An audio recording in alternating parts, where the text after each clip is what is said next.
Officer Kowalski visibly pinches the bridge of his nose. "Ma'am, there's no such thing as a temporary oversight zone.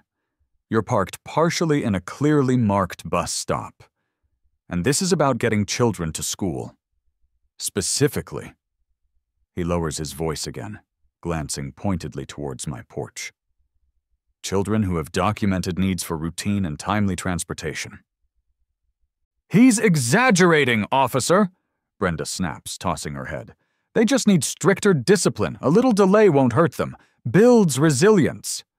I see Officer Kowalski's jaw tighten almost imperceptibly. "Ma'am," he says, his voice dropping the respectful tone.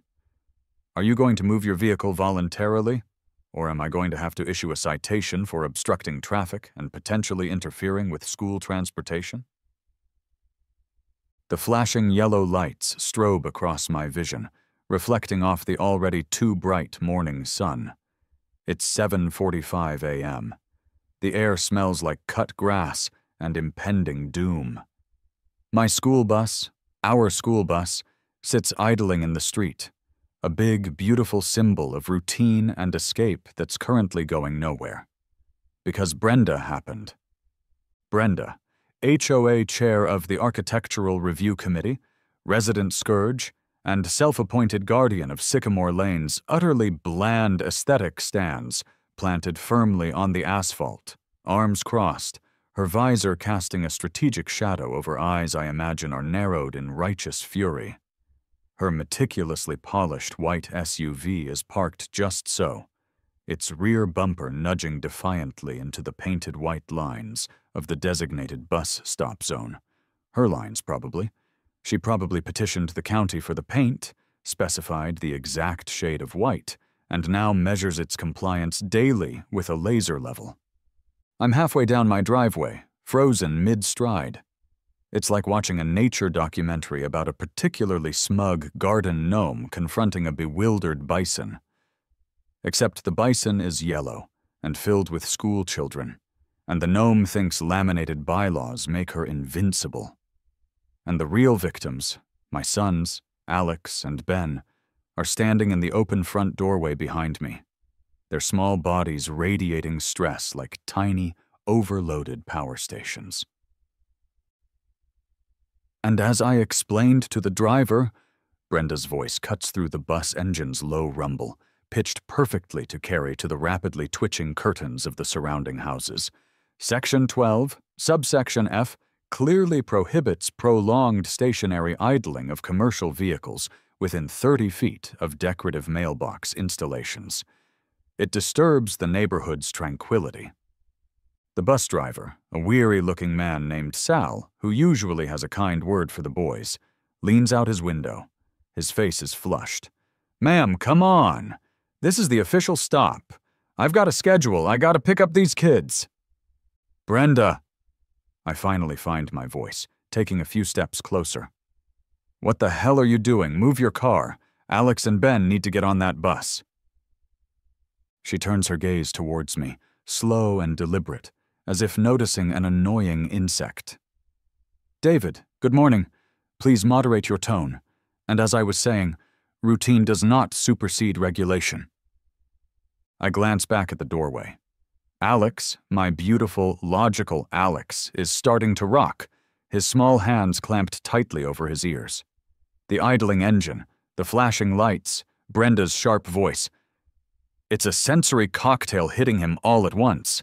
Ben, his twin, is standing rigidly beside him, his gaze locked onto the flashing yellow lights, his fascination warring with his rising anxiety.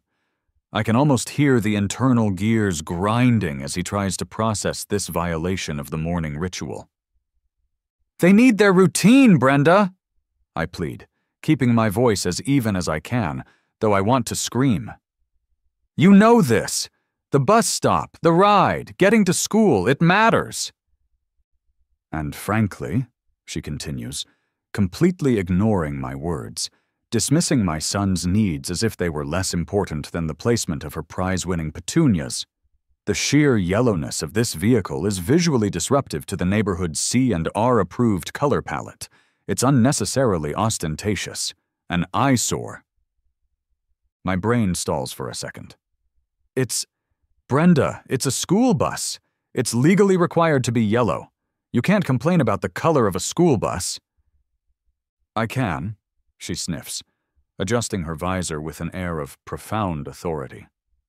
Ensure adherence to the community standards I am responsible for upholding. This vehicle is creating a visual nuisance with its excessive luminescence and a potential traffic hazard with its presence. Excessive luminescence? Did she major in advanced pedantry? I swear this woman sees the world through a filter of beige paint samples and violation notices. Alex is going to lose it. The noise, the lights, the sheer wrongness of Brenda standing there, blocking the path, breaking the unbreakable morning sequence.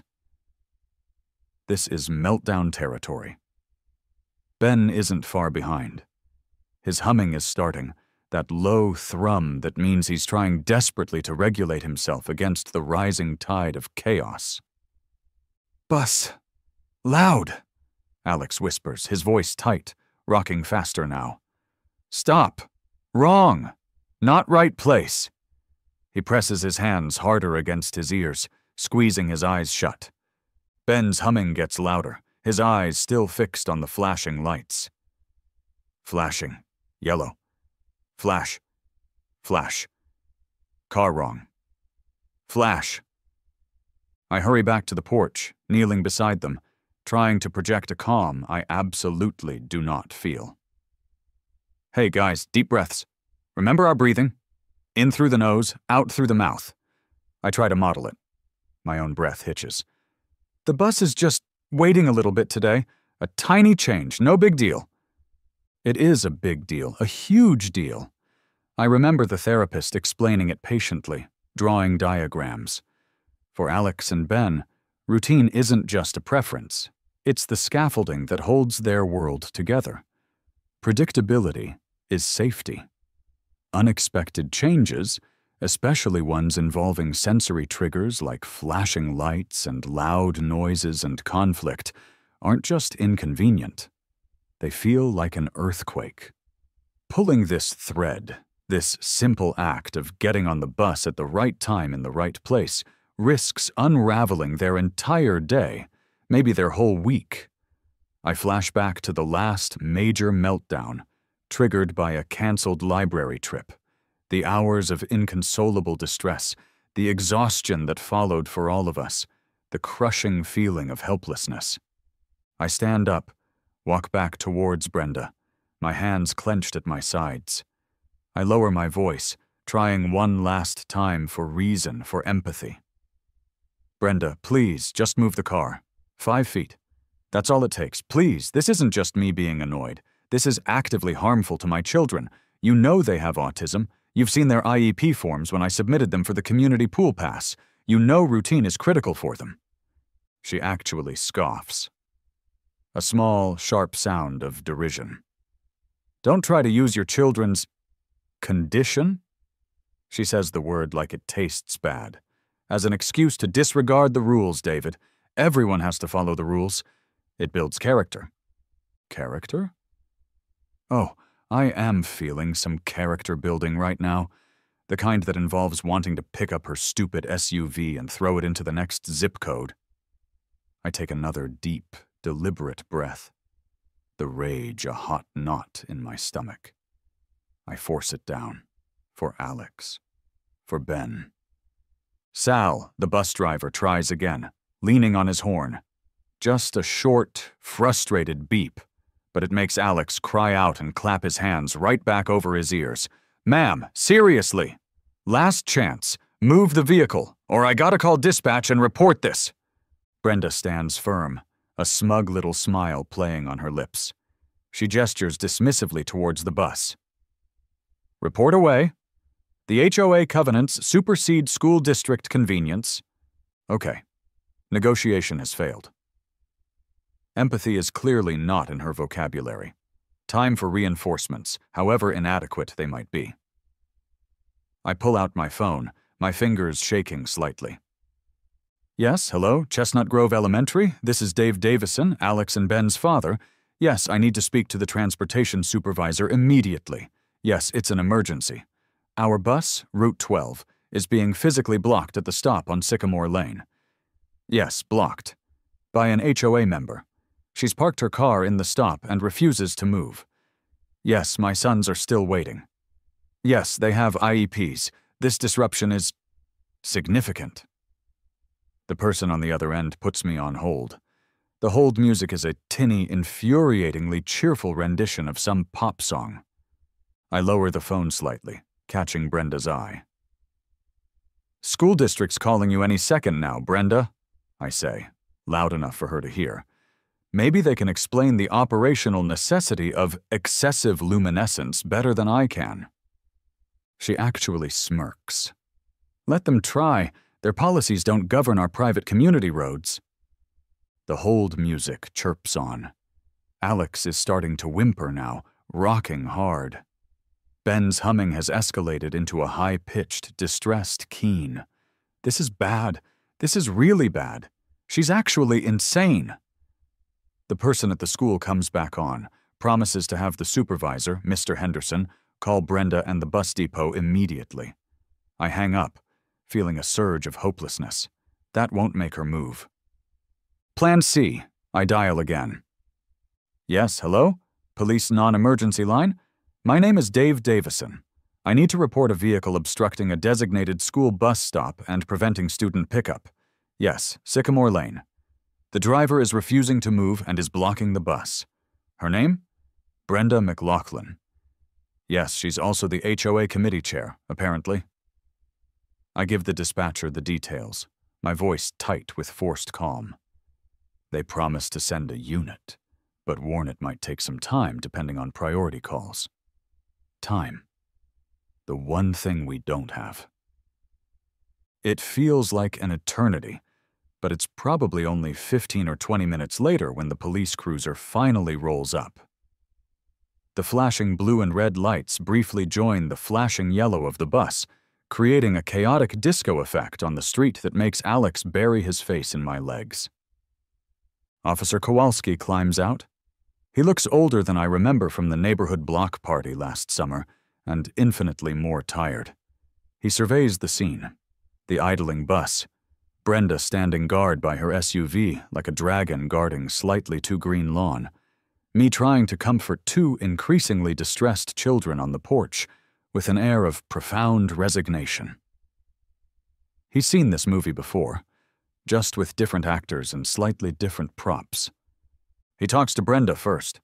I can't hear everything, but I see her produce a thick, laminated binder, the sacred HOA covenants, conditions, and restrictions, and start flipping through pages, pointing emphatically. Officer Kowalski listens patiently, then shakes his head slowly. He gestures towards the official bus stop sign. Brenda gestures back towards her decorative mailbox. It's a silent, absurd ballet of suburban conflict. Finally, Officer Kowalski walks over to me. Alex shrinks back, burying his face deeper.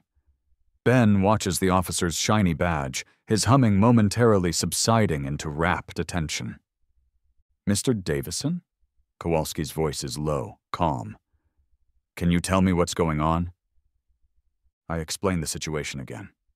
The bus stop, Brenda's refusal to move, the impact on Alex and Ben, the need for their routine, their autism. I try to keep the desperation out of my voice, but it's hard. Kowalski nods slowly, his eyes flicking back towards Brenda, who is now watching us, arms crossed again, radiating disapproval. Okay, he says. He walks back over to her. Ma'am, we hear him say, his voice carrying now. With all due respect, I don't see anything in this binder. He gestures to her holy text that allows you to physically prevent a school bus from accessing a designated stop on what appears to be a public access road, even if the HOA maintains it. It's implied, officer, Brenda insists, her voice rising. Under the Neighborhood Aesthetic Preservation Clause, this vehicle constitutes a blight, and my car, She pats the hood of her SUV, is parked legally within the temporary oversight zone I established for monitoring CNR compliance. Officer Kowalski visibly pinches the bridge of his nose. Ma'am, there's no such thing as a temporary oversight zone. You're parked partially in a clearly marked bus stop, and this is about getting children to school. Specifically, he lowers his voice again, glancing pointedly towards my porch. Children who have documented needs for routine and timely transportation. He's exaggerating, officer, Brenda snaps, tossing her head. They just need stricter discipline. A little delay won't hurt them. Builds resilience. I see Officer Kowalski's jaw tighten almost imperceptibly. Ma'am, he says, his voice dropping the respectful tone. Are you going to move your vehicle voluntarily, or am I going to have to issue a citation for obstructing traffic and potentially interfering with school transportation? Brenda draws herself up to her full height, which isn't much, but she compensates with sheer indignant energy. You wouldn't dare. I pay your salary with my taxes. I know the chief. I will file a formal complaint about this targeted harassment with your supervisor and the mayor's office. Kowalski lets out a long, slow sigh that seems to deflate him slightly. Okay, he says, pulling out his ticket book. Here's what's going to happen. I'm issuing you a formal warning for the parking violation and obstruction. If the vehicle is not moved in, he glances at his watch, 10 minutes from now, allowing the bus to proceed, this warning becomes a citation, and we start exploring tow options. But, he lowers his voice again, stepping closer to me while Brenda glares daggers. Honestly, sir, towing from these HOA-managed roads when the owner is right here and fighting it, it gets legally messy. She can tie it up. This might take a while. A while? My stomach plummets. We don't have a while. Alex is starting to rhythmically bump his forehead against the porch pillar, not hard enough to hurt himself yet, but it's a clear sign he's reaching his limit. Ben's quiet humming has morphed back into a high-pitched, distressed wail, tears now streaming down his face. Officer Kowalski gets back in his cruiser, parks it down the street slightly, lights off now, but clearly observing, watching, waiting. Brenda, having received only a warning, looks ridiculously smug, vindicated even. Sal, the bus driver, slumps over his steering wheel, looking utterly defeated. My phone buzzes. It's Mr. Henderson, the transportation supervisor, his voice tinny and furious through the speaker. Mr. Davison? Ron Henderson again. I spoke to that woman. Unbelievable. She quoted 16 kinds of fake regulations at me, claimed the bus's paint job was psychologically disruptive, and threatened to sue the entire school district for harassment. I swear. He takes a deep breath. Look, I've contacted our legal department and the bus depot manager. We might have to officially reroute the stop or send a smaller van just for your boys. But coordinating that takes time. An hour, maybe more. Is there any way you can get your sons to school yourself? I look at Alex, now sitting rigidly on the steps, eyes squeezed shut, hands over his ears again. I look at Ben, sobbing uncontrollably, pulling at my sleeve. I look at my car, blocked in the driveway by the bus, the police car, and the general spectacle. I don't think so, Ron, I say, my voice thick. Getting them into my car right now, transitioning them away from the expected bus routine when they're this escalated, it would be extremely difficult. Probably impossible without a full meltdown. Understood, Henderson sighs. Okay, keep me updated. We'll work on the alternative transport, but it won't be fast. He hangs up. The neighborhood audience is growing bolder. Mrs. Gable has abandoned all pretense of watering and is just standing there, hose dangling, watching. Mr. Henderson, across the street, has finished cleaning his spotless car and is now leaning against it, arms crossed, observing the drama. Chad, the late sleeper, yells from his window again, Seriously, people, some of us work nights." Brenda glares venomously at Chad's window. "Noted, Chad," she calls back. "Excessive vocal projection, Section 8. She makes a note on an imaginary clipboard. Nobody is helping. The police are hamstrung by procedure. The school district is bogged down in bureaucracy. Brenda is untouchable in her bubble of HOA-fueled delusion. And my sons, my beautiful, vulnerable sons, are caught in the crossfire. Their carefully constructed world crumbling around them because of this woman's petty power trip. I feel a surge of white-hot, protective fury, quickly followed by a wave of cold, sickening fear. What do I do now? I crouch down beside the boys on the porch steps. It's got to be close to 8:45 a.m. now. We've been out here for almost an hour of escalating stress, noise, and broken expectations. "Go home now?" Alex whispers, his voice barely audible, not looking at me. "School. No school today?" The thought, the deviation from the plan, seems to physically pain him. Ben's sobs have subsided into ragged gasps, but tears still track down his cheeks. "Loud," he murmurs, pointing a trembling finger towards the street. "Bus loud, car wrong, wanna go now." He tugs weakly at my sleeve. "Soon, buddy," I say, my own voice thick with unshed tears of frustration. "We'll figure it out really soon, I promise." It feels like another lie. What can I possibly do? Reason failed. Authority failed. Do I try to physically drag her out of the way, risk assault charges, try to hotwire her stupid SUV and move it myself? Grand theft auto probably carries a stiffer penalty than violating the pastel palette mandate. But seeing my kids like this, I'd risk almost anything. I scan the street again, feeling utterly, completely trapped. Kowalski is still in his car, probably writing his report, likely dreading the inevitable complaints Brenda will file. Sal looks like he's aged 10 years in the last hour. Brenda stands triumphant, occasionally checking her reflection in her SUV's tinted window, the queen surveying her conquered territory. God, I think, closing my eyes for just a second, trying to gather myself. If there's any justice, any karma, any shred of cosmic balance in this universe, please let a sinkhole open up under her car right now, or a meteor, just a small, targeted meteor, nothing too destructive. I let out a shaky breath. Helpless, that's the word. Utterly helpless. The clock keeps ticking. 90 minutes. The title of this horrible morning mental movie flashes in my head. What happens then? Just as I'm steeling myself to walk back over to Brenda, maybe try to physically push her car myself, consequences be damned, something changes. Down the street, new vehicles appear. Not police cruisers. Their lights are off.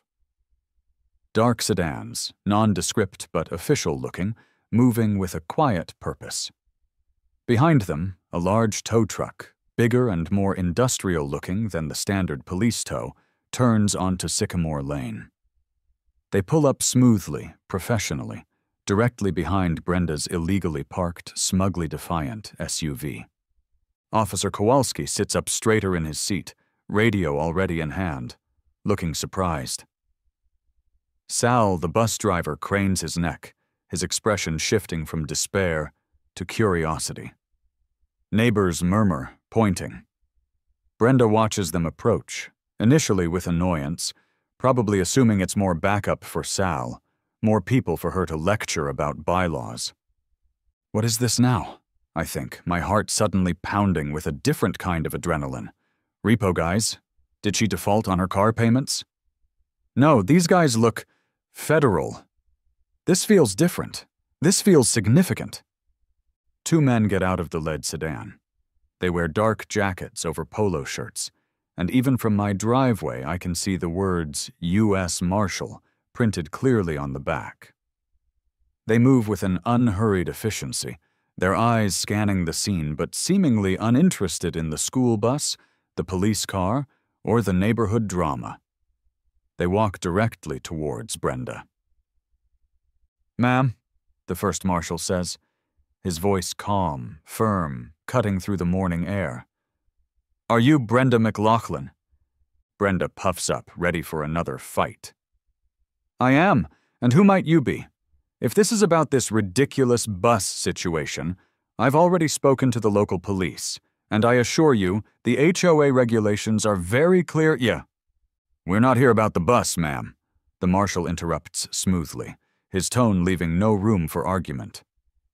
"U.S. Marshal Service. We have a federal writ of execution for asset seizure." Brenda blinks. The indignant expression falters, replaced by confusion. "A what? Federal? Seizure? That's absurd. I have no federal issues. There must be some mistake." The second marshal consults a tablet he's holding. "Writ issued by the U.S. District Court, Southern District of Ohio," he reads, his voice devoid of emotion. "Case number 7/21-CV-0834, regarding judgment creditor, the U.S. Small Business Administration, for outstanding defaulted loan debt originating," he checks the screen 8 years ago, "current outstanding balance, including interest and penalties, $247,381.19. The color drains from Brenda's face.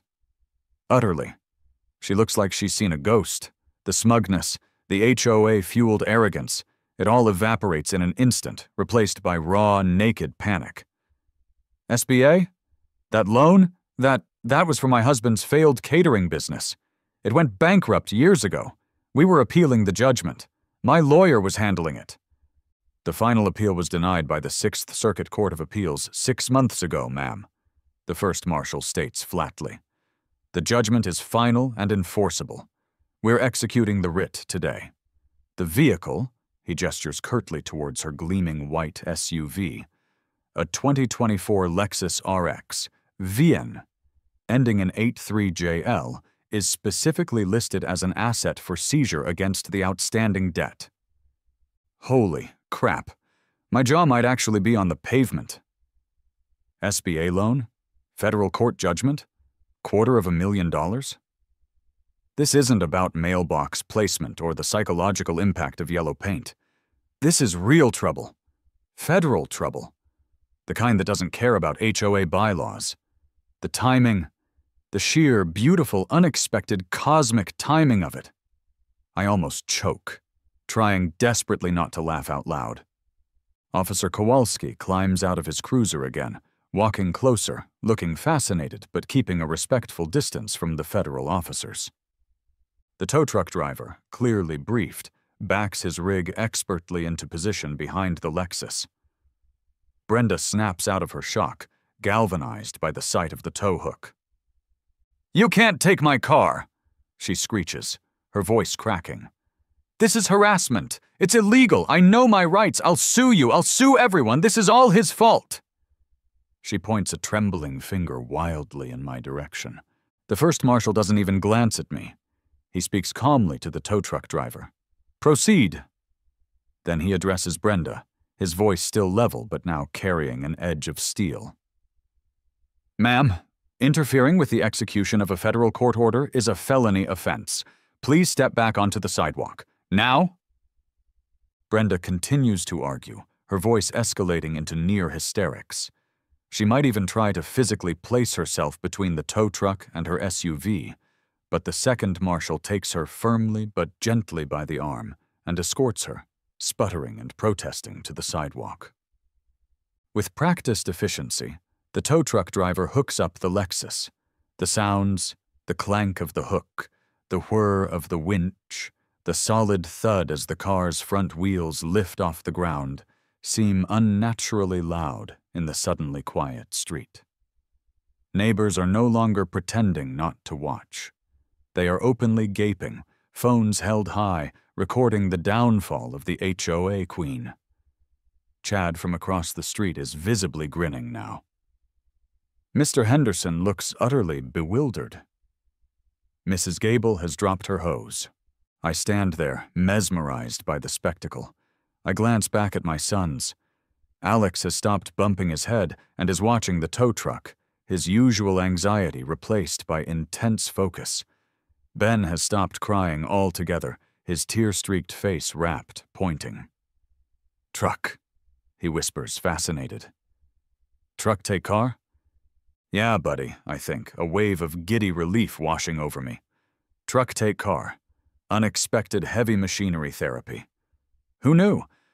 The Lexus RX, symbol of Brenda's suburban status and weapon of her petty tyranny, is secured onto the tow truck bed.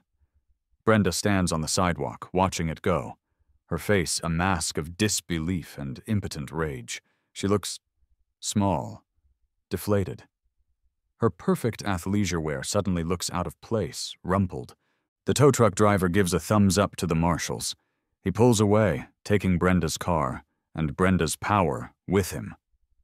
The Marshals get back into their sedans without another word, their job done, and drive off just as smoothly and efficiently as they arrived. The entire federal operation took maybe 15 minutes. And just like that, the path is clear. The bus stop is accessible. The siege is over. A strange, almost stunned silence descends upon Sycamore Lane. Officer Kowalski walks over to me, shaking his head slowly, a small, incredulous smile playing on his lips. "Well," he says, the weariness in his eyes replaced by something like amusement. "Can honestly say I have never seen that happen before. Looks like your bus route is clear now." He actually tips his hat, a gesture of shared disbelief. "Have a much better day, sir." He walks back to his cruiser, gets in, and drives away, probably already composing the most bizarre incident report of his career. Sal, the bus driver, lets out a loud whoop from the bus. "All right, kids, finally, let's load 'em up. We are officially, monumentally late." He beams at me, his earlier frustration forgotten. I walk Alex and Ben, now miraculously calm, to the blessedly accessible bus stop. The transition, now that the obstacle is gone and the expected routine can resume, is smooth. They climb the steps without hesitation. Alex turns and gives me a solemn wave. Ben points towards the empty space where Brenda's SUV used to be. "Car gone," he states matter-of-factly. "Yeah, buddy," I say, my voice thick with relief. "Car gone." "Thank you for your patience, Sal," I say, looking up at the driver. He grins. "Are you kidding me? Best Monday morning I've had in years. Better than coffee." The bus doors hiss shut. The big yellow vehicle pulls away from the curb. Finally, its excessive luminescence, looking cheerful and bright, and wonderfully, blessedly normal. It turns the corner, taking my boys safely towards their day. I stand alone on the sidewalk for a long moment, breathing in the quiet morning air. Brenda is still standing there, stranded on the sidewalk like a shipwreck survivor, talking frantically into her cell phone, probably to her lawyer, or maybe just railing against the universe. Neighbors are starting to retreat into their houses, no doubt eager to dissect the morning's unbelievable events over coffee and neighborhood Facebook groups. 90 minutes, I think, shaking my head. Maybe 95. From Brenda playing traffic cop with bylaws about mailbox proximity, triggering near meltdowns in my autistic children, to the United States Marshals Service repossessing her Lexus for a $250,000 federal debt I knew absolutely nothing about. The sheer, unadulterated whiplash of it all is staggering. I start walking slowly back towards my house, feeling drained, hollowed out, but also strangely light, vindicated, like I just witnessed a minor miracle of suburban karma. Sometimes I guess it doesn't just knock politely. Sometimes it shows up with federal authority and a very large tow truck. Later, explaining it all to my wife, Sarah, over the phone, she missed the whole spectacle, being already at work.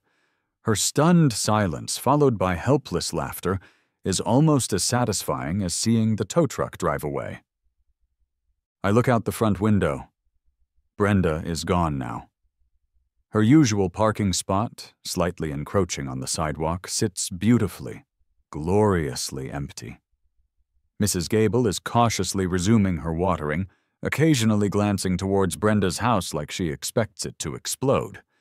It was a hell of a morning, a stressful, terrifying, infuriating, and ultimately strangely hilarious morning. But Alex and Ben got on the bus. They're at school, back in their routine, safe and sound. And right now, that's absolutely all that matters. The rest is just the craziest damn story I'll ever have to tell.